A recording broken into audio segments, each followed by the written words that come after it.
যদিও বা বর্তমান প্রেক্ষাপটে একজন মুসলিম ভালো থাকতে পারে না।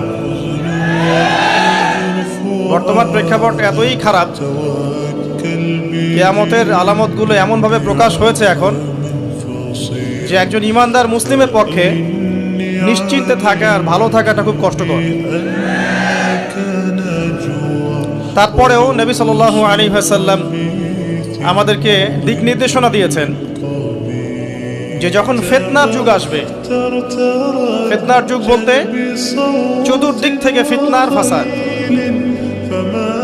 ফিতনা ফাসাদ কেমন? মানে আল্লাহ রাব্বুল আলামিন কোরআনে একটা বিষয় বলছেন, সমাজ তার উল্টা চলছে, এগুলো ফিতনা। নবী সাল্লাল্লাহু আলাইহি ওয়াসাল্লাম হাদিসে একটা বিষয় বলেছেন, সমাজ তার উল্টা চলছে, এর নাম ফিতনা।